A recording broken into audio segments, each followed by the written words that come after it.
ẹja lónìí fún lèmi jẹ́ o àbẹ̀kẹ́ ni mi àjífọ́jọ́ gbogbo dára bí ẹ̀gbin mo ní wí fún gbogbo mùtímù wà ní Bisi Ologe TV ni ẹ mọ̀ wò Bisi Ologe Show gbajúgbajà ni wọ́n o bẹ́ẹ̀ bá rí wọn mo ní dandan ni ẹ fẹ́ bá wọn ṣe Bisi Ologe fúnra ara rẹ̀ ń kọ́ ọmọ nọ́mù lóró òkè àṣẹ́hùn lóró okùn níran bàbá tó bí wọn lọ́mọ Bisi Ologe arẹwà lóbìnrin adúmọ̀ọ́dán arẹwà àfijọ́ ẹlẹ́wọ̀ obìnrin tó mọ́ yáyì tí gbogbo ìlú ń fẹ́ ni àní Abẹ́òkúta tẹ́tẹ́ orí àpáta wọn fi ṣẹlẹ̀ mo ní ẹ wá lọ́gùn yan lẹ́bẹ̀ẹ́ lọ́rọ́ ká ọkàn mi nìjọ mo ní ẹ wá fòrò yan mi ń lé wọn ní ẹja lónìí bó kí n gún yan lẹ́bẹ̀ẹ́ kí n ro ká ọkàn mi nìjọ mo gún yan lẹ́bẹ̀ẹ́ tán mo ro ká ọkàn mi nìjọ nílẹ̀ bàbá tó bí wọn lọ́mọ àní kàkà kan fòrò yan nílé igi pẹlẹbẹ náà gbélé ńlá ọmọ sálà tí fowó àlejò bomi ọ̀rọ̀ mi ò kọ́gí ọ̀rọ̀ mi ò mọ̀ kọ́ pẹ́ Àbẹ̀kẹ́ mo ní gbogbo yín pátápátá ire lójú wáyọ́mọ́ rí ire lójú owó yọ́mọ́ rí Bisi Ologe Show ni ẹ mọ́ tẹ́tí sí kẹ́ ẹ mọ́ wò. Good afternoon all my brothers and sisters. Orúkọ mi ni Alhaji Musila Ìdàkísọ̀yà. Mítì tí mo lọ ní àná bí sísítà mi ló ṣe jẹ́ ìyá Chukudi. Òun lèmi ń bá wí nígbẹ̀yìn pé ìyá Chukudi tó bá ti mọ̀ pé ó dìbò fún mi jókòó sílé o. Next mo kàn rí lórí social media. Dáa ni pé everything on sọ pé MC please I'm always on peace. Tẹ́ bá dẹ̀ wo Lagos State yìí Lagos State peace wà bẹ́ẹ̀ fún ẹ̀ tí máa fi sọ wípé ok ẹ má jáde láti wá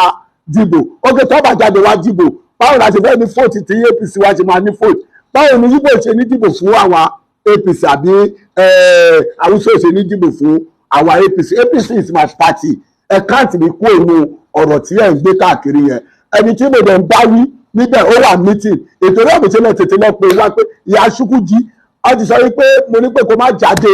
o ẹ ti understand sí ẹni yẹn dẹ̀ wà lọ́jọ́ mi ń bí yìí ìyá Chukudi come o talk your own o. Hello my brother na me be the mama Chukudi wey dem dey talk of o I thank God say na I be celebrity o because na from me MC dey always buy indomie and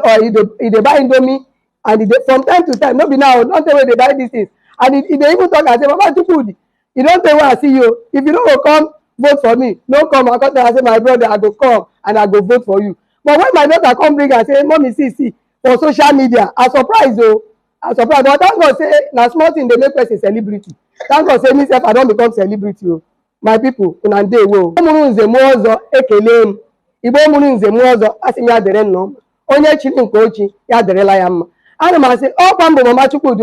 MC na-ekwu okwu ya ọ na-ego m ahịa from time to time ọ na-ego m indomie ọ na-ego m ihe ndị ọzọ dị iche iche otego si na-ego m ahịa ọ na-ego m ahịa otego otu nwa nwaanyị bịara si m na mọmi na o nwekwara ihe a hụrụ na soshal midia mbịazie ka m bịa hụ na ihe ọ gwara m wụ ihe ọzọ ihe m fụrụ na soshal midia ọ bụrụ ihe ọzọ dịka ụmụnne m na ụmụnna m ọwụkwa otu ahụ ka ọ dị ọmụnwa ka ọ na-agwa ndewo unu ekwela iwe ọwụkwa otu ahụ ka MC shiri m ime ya. ẹ̀yin èèyàn mi màmá tí mo dárúkọ ní mítìn pé ìyá Chukudi tó bá ní fóòtù fún mi má wọlé èmi ń jókì ní o mo tẹ́tẹ́ ní ìbò kankan o ẹ lọ béèrè lọ́wọ́ gbogbo àwọn ìbò mi lóṣòdì pátá ẹ lọ wádìí níbẹ̀ wọ́n máa sọ fún yín pé mi ò tẹ́tẹ́ èèyàn kankan ìgbà tí ọ̀rọ̀ yìí ta ṣe tán yẹn gan ẹ ti understand sí gbogbo èèyàn pàtẹ lóṣòdì ẹ lọ béèrè